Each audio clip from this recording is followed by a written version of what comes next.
Hey guys, what's up? Dingo Crikey here with another commentary video. This time I'm going to be discussing the recently revealed images of the upcoming Titans Return figures.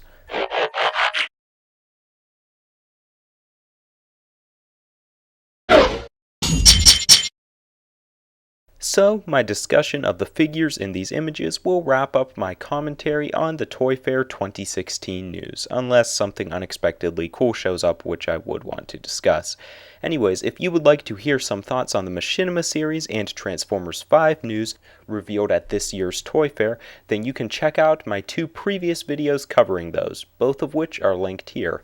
Anyways, before we get to looking at the figures, I want to get some disclaimers out of the way. This is pretty much based on first impressions and just discussing those thoughts. Sometimes people will mention things such as you can't judge a figure by the initial images and that kind of thing, and ultimately I think that that's true, being that once we've received more images and obviously actually have the figures in hand, we can only then determine whether it's a good figure or not, or whether we personally like it. So if I mention that a figure looks bad from these images, that's pretty much all I'm saying, is that these images make it look bad. Just all first impression type stuff in this video. Speaking of my impressions, this is to some extent an opinion based video. While I will try to analyze the figures on objective bases such as consistency of color scheme, paint applications, proportions, the look of the figure's quality, I am going to be giving my personal opinion, and even my analysis of something such as the color scheme will no doubt be at least in some way affected by my personal preferences. It's just there's really no way around it. If you don't want to hear any personal opinions that may not be 100% rooted in logic, then I would recommend either going back right now or just muting the commentary and enjoying the slideshow if you just want to take a look at the figures. I do try to render my videos in high quality, so even if you don't want to hear my commentary, then hopefully you can enjoy the slideshow. And either before or after you listen to the commentary and watch the slideshow, you can vote on the poll for your favorite of the Titans Returns figures. You can vote on the poll by clicking on the tiny white icon at the top right hand corner of this video. And be sure to look out for more polls on my upcoming videos, as it's a feature that I would really like to utilize, at least for as long as YouTube keeps it around. Finally, if you are only interested in hearing commentary or seeing the images of certain figures, then you can check out a guide which I have posted in the description, which will list each of the figure by name along with the corresponding time frames for when they are discussed. Anyways, that wraps it up for all of the disclaimers. Let's get to looking at the figures. And we'll be taking this class by class. First Legends, then Deluxe, then we'll finish off with the Titan class figure, and we'll be beginning with Laserbeak. Now, this guy is obviously a repaint of Combiner Wars Buzzsaw, so there's not too much new to say about him. The design itself isn't the best that Laserbeak has ever seen, and I don't mean this merely in how close does it resemble its G1 counterpart, though in that regard it isn't spot on either, but this is just a very blocky looking little figure, which I don't think works really well for a bird theme. Considering traditionally when you think of birds, you think of a very light animal. This guy has a very blocky look to him. You can see it all throughout, but I'll point it out specifically in the wing area. I would argue that if you didn't know this was supposed to be a bird, or if you removed the head, you really wouldn't know what to make of these and would just think it was mistransformed or something. It's sort of as if Hasbro has taken advantage of the fact that the target audience for this toy knows that the character is supposed to be a bird, so they don't feel like they really need to make him actually look like one. So aesthetically, the mold does have some problems. Nevertheless, the color scheme does look okay. You put black with any color and it will look pretty good, but red and black happens to be one of my personal favorite combinations. In this case, I think they could have distributed some more red throughout, especially on, I guess, the tail area, but still, the colors don't look bad overall. We definitely have some obtrusive details carrying over from the alternate mode, but with something like this, I guess there's really nothing you can do about that, as we've seen with a lot of the Real Gear robots back in 2007. Speaking of the alternate mode, we have him as, I think it's a phone, some sort of modern tech. I'm not really a tech guy, so I wouldn't know for sure, but there's not too much to say about this mode. I think it does its job pretty well. It definitely gets across the look. Personally, I really like the screen details. They definitely have sort of a retro Transformers feel while still looking modern. The only thing I don't really like is that the outside of, I guess, the phone doesn't have many red details on it, which looks kind of bland considering in this image the general color looks to be a dark gray color, but if the color is actually black, that may not be so bad. Then we have this third mode, which I guess is a little forklift thing. I'm not really sure. Same thoughts as with Buzzsaw. I guess it's cool to have a third mode, but I'm not particularly crazy about it. But it will probably be one of those things where you get the toy in hand and it's just really fun to flip it back and forth, and that stuff's always cool. That's kind of my general thoughts on this figure. It doesn't look great, but it will probably be a fun little toy, and if you enjoy messing around with your Transformers rather than just displaying them, it'll probably be pretty cool. Next, we have Legends Class Rumble, which is also a repaint, the original mold in this case being Titan's Return Rewind. Now, if you're looking for a Generation 1 representation of Rumble, I don't think you're going to find it in this figure. As mentioned, being a repaint of Rewind, he's going to have design choices that were made for that figure and not Rumble, such as him not having the ground-pounding arms, a faceplate, and him being a triple changer, just to name a few problems. But that's only if you're looking for G1 accuracy, in which case you may argue that this is actually Frenzy, but I'm just going to call him Rumble to make things simple. Looking at the figure itself, I really like the looks of it. As with the original mold, he has nice proportions, looks like he should have a good amount of articulation. All around looks really good in this mode. I also think this color scheme better suits the mold. Not that the other one looked bad, but this just looks really good. 3 solid main colors, they're spread out pretty well throughout the whole body, my only complaint being that the arms have a huge overabundance of red, and they do have that extra kibble, which is more of a design flaw with the original mold. Other than the problems with the lower arms, I really can't pick anything out that is a glaring flaw that I think people in general would have a problem with this figure for. He just looks pretty good in this mode. We take a look at his alternate modes, we have another one of these tech devices, and this doesn't do the distribution of colors as well, as we have the center just being all black. Then the red really heavy on the sides. Not a big fan of that. Fixing that arm problem in robot mode would have also helped this mold in my opinion. The stuff on the screen is probably just random details, but it is pretty cool looking. Then we move on to the third mode, which is a tank, and I much prefer this third mode. Now the top is no doubt red heavy, but I still think it looks okay. And altogether the concept of him being this innocent little phone and turning into this tank is kind of cool, so definitely a thumbs up there. Altogether, a really cool looking Legends class figure, and all of his problems can be pointed to the overabundance of red and the clunkiness of the arms. Next, we move on to Wheelie, and I can't believe I would say this about a Legends class figure, but I think that this may actually be not only my favorite figure from this reveal, but my favorite figure that we've seen from the Titan's Return line so far. I mean, just look at this guy. Not only do we finally have a representation of Wheelie's G1 counterpart, but the figure on its own just looks great, really unique, tons of character in him, which is something we usually don't see with a lot of the new figures, being that the Combiner Wars had incredibly repetitive designs. This guy nails the rounded aesthetic that the Season 3 characters had in Generation 1, which not only is a nice homage, but just looks good in its own right, and like I said, it gives him his own presence. And from the lower legs, the arms, the body, they pretty much carry it out in every area of the figure. His color scheme has a consistent theme, a nice amount of paint applications, and good distribution of the colors. For a Legends class figure, it looks like he's also going to have some really nice articulation. The only things that I'm not really liking in this mode are 1, the back of the lower legs will most likely be hollow, and 2, that the lower arms don't really pop out from all of that kibble that is big and clunky and just hangs from the lower part, something which really makes me miss the Revenge of the Fallen line.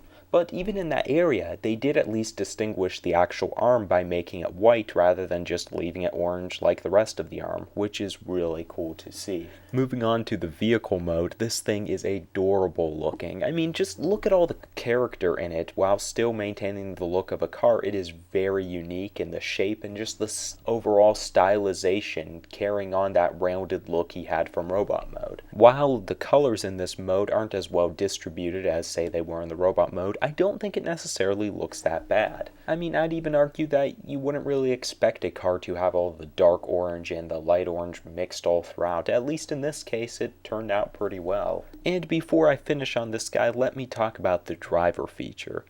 Now, I know this is something we're going to have with the deluxe figures as well, but this is especially cool that we're going to be seeing it on guys as small as the Legends class. Not only do we get a clear window that can pop open as a seat inside, but you can actually put the little figures inside, and this guy is only a Legends class figure.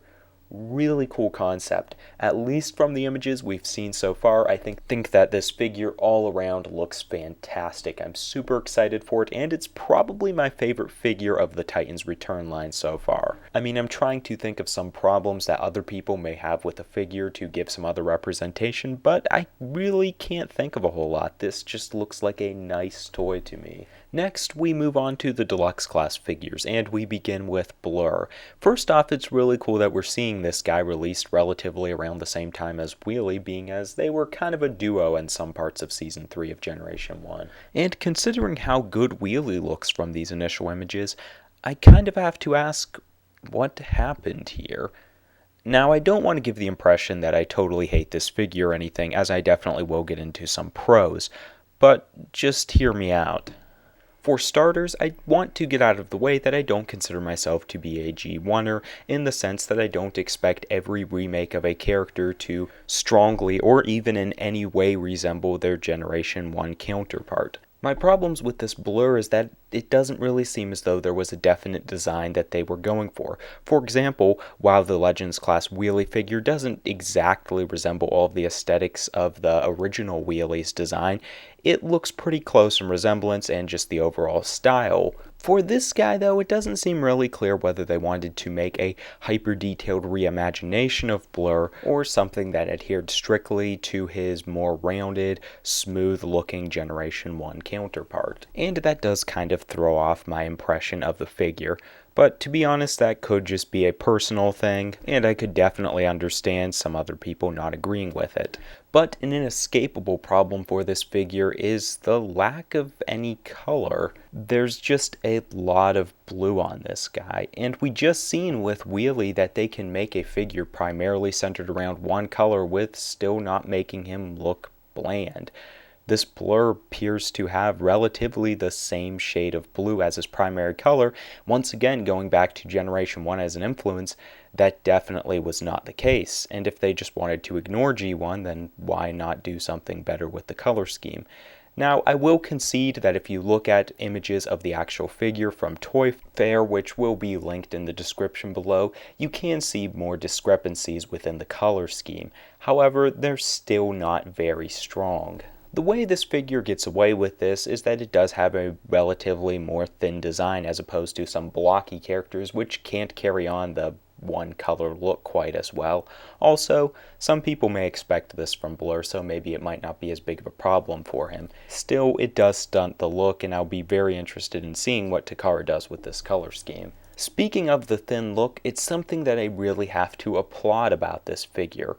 Especially with the Combiner Wars line, I think we were accustomed to seeing a lot of clunky looking Transformers. Now, they weren't necessarily bad, but it seemed like every character had to adhere to that general aesthetic. Especially if you're going to look at the images from Toy Fair, you can see that this guy's build is very distinct looking and definitely has a thinner look than we're accustomed to seeing these days. Having a sleeker design will most likely lead to better articulation, which is also a plus. I mean, he does have some kibble on the arms and legs, but personally, I think the leg kibble looks fine. It just adds to his aesthetic.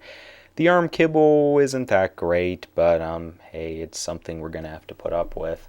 Now, this guy's vehicle mode is really nice looking. Unlike the robot mode, which seemed to have some weird design choices, especially in some of the over detailing like on the waist, this nails the look of a futuristic, super fast vehicle, and it also looks pretty good in comparison to its G1 counterpart if you're looking for that. It is definitely heavy on the darker blue, especially in the back and mid-body area, but once again, in vehicle mode, I don't consider that to be as big of a problem. And he also has the compartment for the driver with the window that flips up and probably a seat in there, all of which is really cool to see. The vehicle mode maybe could have used a few more paint apps, but as for the overall look, I'm definitely sold on this. Even the weapon integration is really nice. Honestly, I may have been a little rough on this guy. I do think some of my problems are just personal pet peeves, but I can't help but be bothered by some of the detail and aesthetic choices.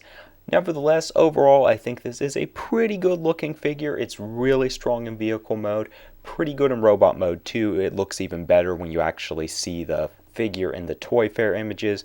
My biggest problem would probably be the overabundance of blue and, some of that arm kibble, little things like that. Overall, this guy doesn't look perfect, but he does look pretty cool. Now, before I move on to the next figure, I do want to make a mention of the fact that I won't be talking about the Titan Masters in particular. Last time that I did a video like this, I would talk about the Deluxe class or Voyager class figure, then look at their Titan Masters separately.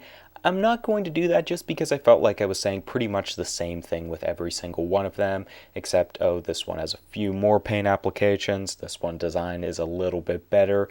There's really not a whole lot to say, so I'm just going to be focusing on the bigger figures overall, in which case we move on to Chromedome. Now, for whatever reason, this guy and Highbrow have always kind of been my favorite of the Headmaster characters, and I've long waited to see them get good remakes in the Generations toy line, and this doesn't disappoint. He looks accurate enough to his Generation 1 design with some modernization, while also just looking like a pretty good figure.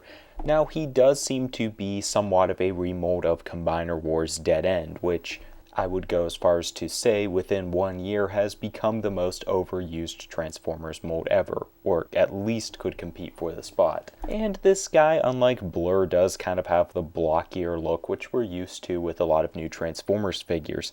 Not that's necessarily bad, but some people may find that to be a problem. But even if you find his design to be a little bit mediocre, look at the color scheme. I mean, it's so unique on this guy. Not only that, but it just looks good. The figure has a nice amount of details and does a pretty good job at distributing those colors all throughout those details. And the placement looks like it's done pretty well. This guy's color scheme, aside from just being unique, seems to be based around the red part of the color wheel and uses the primary color red, but then mixes in secondary and tertiary colors from that area.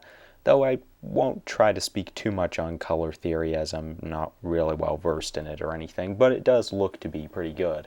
As far as posing and just handling the toy, it looks like he's going to have some of the issues of the Combiner Wars figures, just being kind of blocky, and it looks like he's going to have an additional problem of some extra kibble on the back of the lower legs, which I will concede is kind of ugly looking, but at least they tried to kind of fold it and put it away, which is something we don't see a whole lot anymore, so kudos there.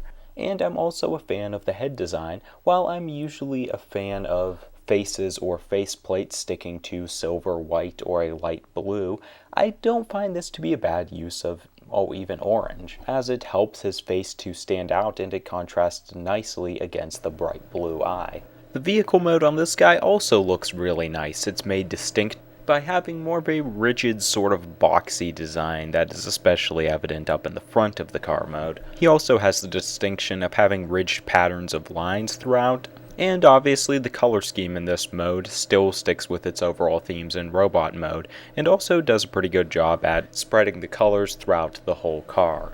I could see the argument made that it would have been nice to have the wheels painted separately from the tires and that the front of the car looks like it's lacking a little bit of paint, but overall in regards to paint applications and details, I think this guy looks pretty good in this mode, and it's obviously really nice to have the feature where you can open up the top of the car and insert the little Titan Master inside. It looks really good from these images.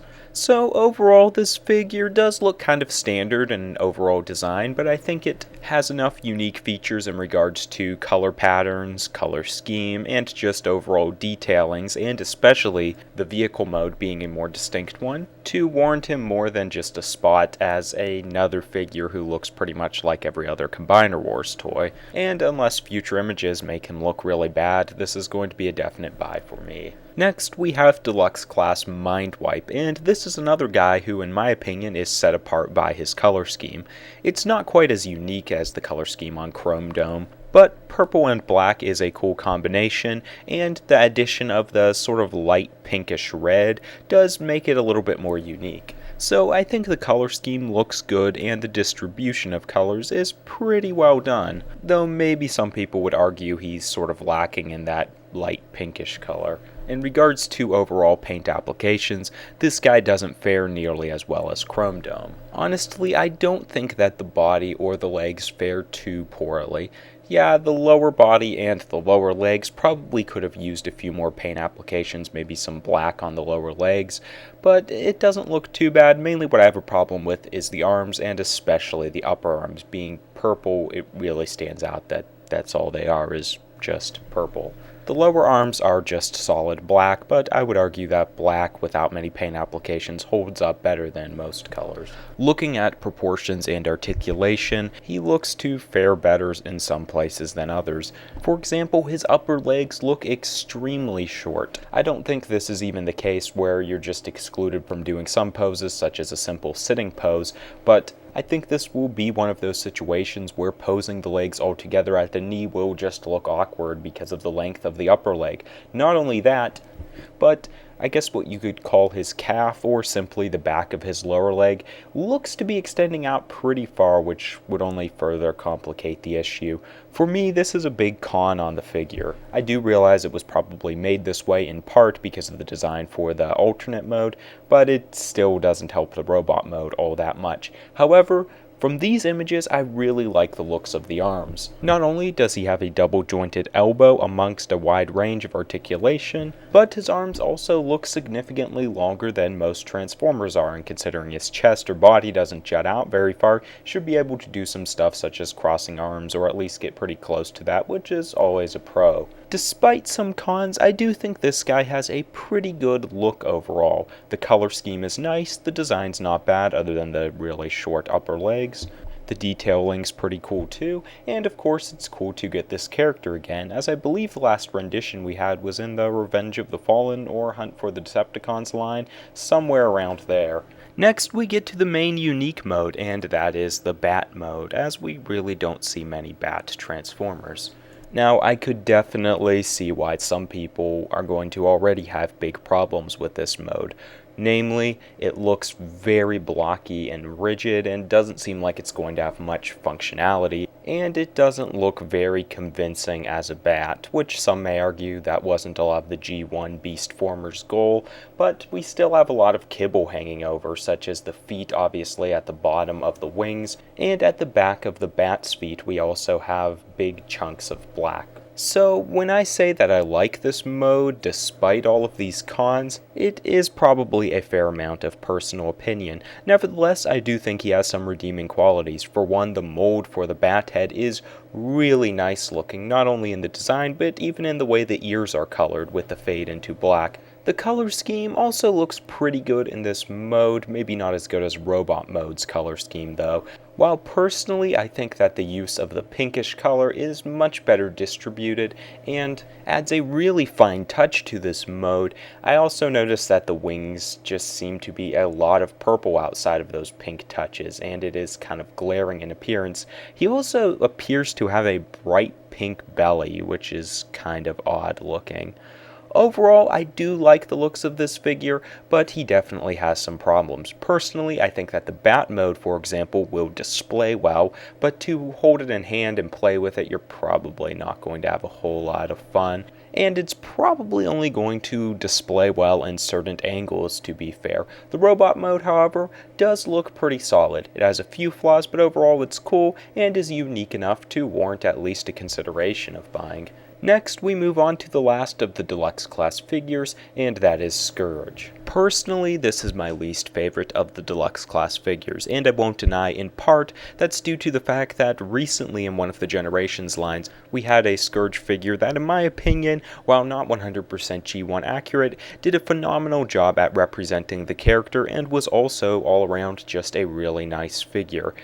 This looks like a downgrade from that version. It doesn't look nearly as complex, probably won't have the same amount of articulation, and also just looks more hollow in quality. I mean, we can already see the legs appear to be pretty hollow, though I will give them credit, it looks like they did try to cover it up better this time, so kudos there. The arms are evidently hollow looking, and the fact that he really doesn't have many paint applications doesn't help him look any less generic. I mean, outside of gray detailing at the center of the chest and a spot of yellow on the pelvis area, the entire torso is just blue, and then we go into the arms, which are also entirely that same shade of blue, and then into a weapon that is also entirely that same shade of blue. In regards to the design, I could see apologists for this figure arguing that it holds up due to the fact it looks more Generation 1 accurate than the previous figure did, in which case they would probably be right.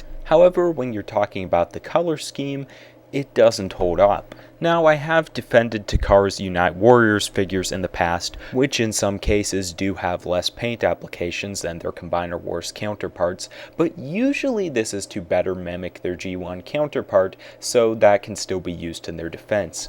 That's not the case with this guy. Seriously, just Google image G1 Scourge, and if you can find a picture of him from the cartoon on a good day, even in his arms he has way more color than he has right here. Considering they don't have the original cartoon accuracy defense, or they didn't try a new color scheme on this guy, I was kind of wondering why they did color him this barren looking, and the best answer I can come up with is that they're trying to make him look like the original Generation 1 toy. Honestly, I don't get the reasoning here, considering the problem with a lot of G1 toys was that they didn't look cartoon accurate enough, or at least I always assumed that was why we had remakes of these figures, but if that's what they were going for, I guess they did do a pretty good job at giving the G1 version more articulation and stuff, and if you're into that, then maybe this figure will appeal to you. So I did spend a lot of time talking about the color scheme, but I think it has a lot to do with this figure, just considering how basic it is.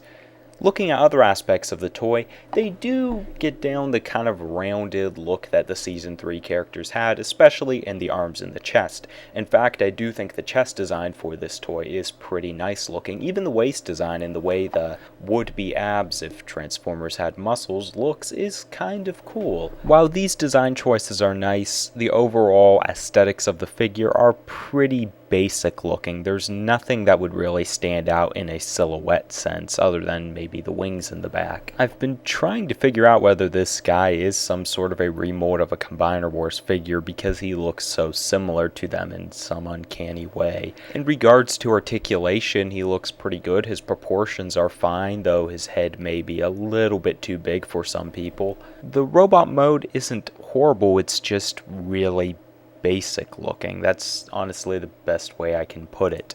And then we have the vehicle mode. This is actually pretty impressive to me. Not only does he instantly appear to have a way more diverse color scheme, but these colors are also pretty nicely placed, and I think they all mesh together really well, using different tones of blue, and then having the red for contrast is really nice. He also has a pretty cool shape, which is not only distinct, but is probably the closest we've seen to his Generation 1 show counterpart yet. He really doesn't seem to suffer from the robot mode much at all, as in, he doesn't really have anything that carries over, at least not that we can see. And I would definitely say this mode is stronger than the robot mode. Now, I'm probably going to at least try to pick up all of these figures for review purposes, but if I was a casual collector, this alternate mode may even sell him for me, especially if I wanted to get a G1 accurate Scourge, but I would probably display him in this mode. Anyways, that sums up the deluxe class figures. Let's move on to the final class, and that is the Titan class. And the guy that we start off with is probably closer than Deluxe Class, but he is the head to Fortress Maximus, so he goes in this part of the discussion, and the figure is Cerebros. And I kind of don't know what to say about this guy. On one hand, he is ultra basic looking, basically as basic as a Transformer can get. He looks like an oversized Titan Master, which I guess he is considering he transforms into Fortress Maximus's head, and this is where I can kind of give him a leeway. It's not like this guy is an individual release. He's probably primarily there to be the head of Fortress Maximus. Nevertheless, we may as well kind of go through the rundown. The proportions on this guy look pretty good overall, nothing really bad to say there. In regards to articulation, looks like he'll have some decent arm articulation. As far as his legs, it looks like the upper legs should be good, but as far as the lower legs, it looks like he's going to have sort of an Armada Megatron effect where he can move from side to side, but he can't really bend his knee outward or inward, so that's kind of a problem. The details on this guy I think turned out pretty well. They have a very boxy and retro look to them, especially on the chest, which is probably what they're going for, and I think they covered that pretty well. I definitely would have preferred more paint applications throughout. Being that he is black, it isn't as noticeable, but take a look at the legs. They are pretty barren. Overall, he doesn't look great, definitely not horrible though, and I understand his main function is to be the head of Fortress Maximus. Even then, some people may argue that they could have given him more complexity and made a better figure out of him, but I'm not really complaining all too much. Speaking of Fortress Maximus, here we have the Titan, and personally I'm liking the looks of him. Now I should mention that this is a remold and obviously a repaint of Metroplex, but I think they gave him enough distinctions to set him apart and make him his own Titan. Though it would have been nice for the original biggest Transformer to get his own figure, it's definitely understandable why they would want to reuse this giant mold at least one more time. In regards to original toy, cartoon, and original artwork accuracy, I think this does a really nice job at representing really all of those counterparts. He has the overall shape, which to be fair is pretty basic, but they did a lot of remolding to give him the look of his character. For example, the chest area is really nice looking, especially the big clear bluish square on his left side, which I believe is going to be a prison, so that's a pretty cool feature. He also has the asymmetry with the chest, which normally isn't a compliment, but here it's nice that they included it. And the lower body's also remolded. The lower legs even have those turrets, which he had in the original design. It's cool that they included that. As far as accuracy, I think this guy does a really nice job, though some people have argued he could have used a little bit more bulk, especially in the arm, and I could see that, but I think as a figure himself, he looks pretty good too. Now, personally, I'm not really crazy about the color scheme. It definitely does do a good job at mirroring its G1 counterpart. It's unique, and for what it is, I think it's done pretty well. Personally, I find it to be kind of ugly, but I think that's just a preference thing. He has a ton of little details all throughout, which is something Fortress Maximus always had, and is definitely something you're going to want on a figure of this scale. His base mode is pretty cool. Personally, I'm not really a big fan of base modes, though I know for a character like this, he pretty much has to have it, and I do think this looks nicer than some of Metroplex's alternate modes. Honestly, I don't have a whole lot to say about it. I mean, he has weapons, he has some ramps for figures to go off of. It looks like he'll be pretty fun, and I'm sure he has some additional features, but this has been going on kind of long, and I don't feel like getting into all of them. Last, we have his final mode. I'm not really sure what this is supposed to be. Looks kind of like he just took a nap. I'm really not feeling this mode. I'm sure it will have some cool functions and the size will always make up for some problems, but it looks kind of contrived. And that's really all I'm going to say about him, which wraps up my commentary on these figures. You guys can of course leave your thoughts in the comment section below, and don't forget to vote on this video's poll to vote for your favorite figure of this lineup. Also, if there's a certain Transformers related topic that you would like to hear discussed in another video, you can drop off your suggestion in the comment section below. If you would like to hear more extensive commentary on some of these figures or the Titans Return line in general, or if you want to hear thoughts and expectations for the Machinima series, basically anything Transformers related, just leave the suggestion in the comment section below. Also, for more news and commentary on Transformers in the future, you can keep up with the channel and check out my future videos. You can also go to my channel right now and check out some of my previous videos. I have ones like this discussing other Transformers figures or just general Transformers discussion topics. You can also go to my playlist for a more organized look if you're looking for Transformers 5 in particular, Combiner Wars, figure reviews, whatever it might be. And lastly, you can follow me on Twitter for more regular updates. That's all I have to say for now. Thanks for watching, stay tuned, and have a good one, guys. I'll see you soon.